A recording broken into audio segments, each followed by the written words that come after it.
Le régime de protection. On entend souvent parler d'inaptitude, mais qu'est-ce que c'est? Le régime de protection a été pensé pour les personnes qui sont inaptes à prendre soin d'elles-mêmes ou de gérer ses biens. Une personne peut être considérée inapte si elle présente une maladie mentale ou une maladie dégénérative, un accident vasculaire cérébral, un handicap intellectuel, un traumatisme crânien ou un affaiblissement dû à l'âge qui modifie ses facultés mentales ou l'aptitude physique à exprimer sa volonté. En bref, on peut dire que lorsqu'une personne n'est pas mentalement capable de prendre soin d'elle-même et de ses biens, elle est considérée comme inapte. Maintenant, pourquoi parle-t-on de régime de protection? Lorsqu'une personne est déclarée inapte, en vertu de la loi, elle doit recourir à un régime de protection. Les régimes de protection sont conçus pour assister ou représenter la personne inapte dans l'exercice de ses droits civils. En d'autres mots, une personne est désignée pour aider la personne inapte à prendre soin d'elle et de ses biens. Mais quelle est la solution la plus simple pour prendre soin d'une personne inapte? Pour commencer, l'inaptitude n'est pas synonyme d'ouverture de régime de protection juridique. Si la personne déclarée inapte est bien entourée par sa famille, il existe des moyens pour que la famille prenne en charge la personne et ses biens. Par exemple, un membre de la famille peut recevoir le chèque d'aide ou de solidarité sociale et d'en assurer la gestion. Ou encore, la famille peut aussi choisir un hébergement dans un établissement. Bref, la solution la plus simple, c'est que la famille prenne en charge la personne et les biens lorsque c'est possible de le faire. Cependant, si ce n'est pas possible que la famille prenne en charge la personne, la loi a prévu d'autres mesures.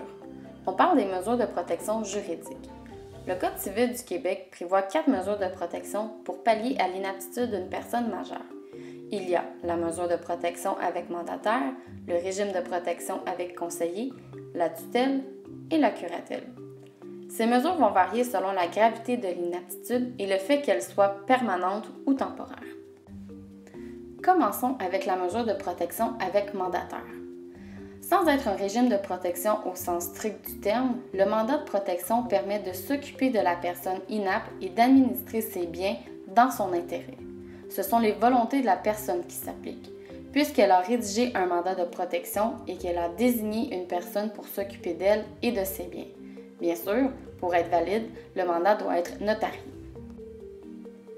Pour ce qui est du régime de protection avec conseiller, c'est un régime qui est adapté aux besoins d'une personne atteinte d'une légère déficience intellectuelle.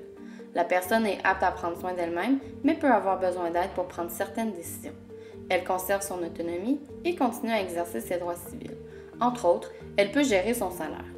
Le conseiller est là pour l'assister pour certains actes. En général, c'est pour l'administration de ses affaires.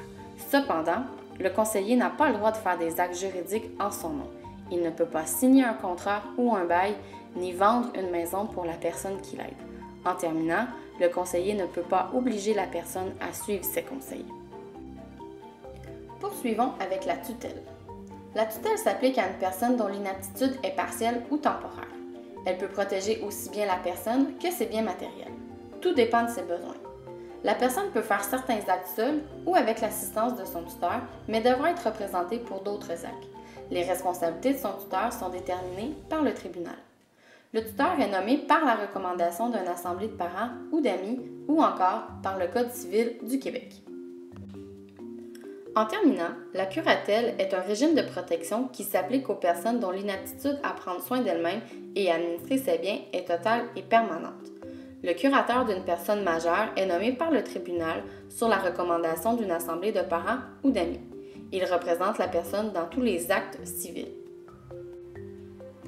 Mais quand prend fin la mesure de protection?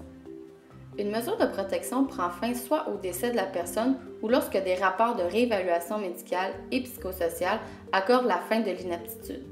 Il faut garder en tête que la prise de mesures de protection juridique n'est pas quelque chose à prendre à la légère en raison des conséquences que ces mesures peuvent avoir sur l'exercice des droits de la personne touchée.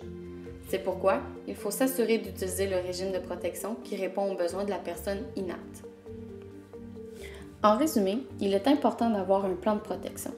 Il faut s'assurer de choisir celui qui répond le mieux à vos besoins et n'oubliez pas que si vous pouvez assurer la protection de la personne, c'est toujours la solution la plus simple. Pour plus d'informations, consultez le site du curateur public au www.curateur.gouv.qc.ca.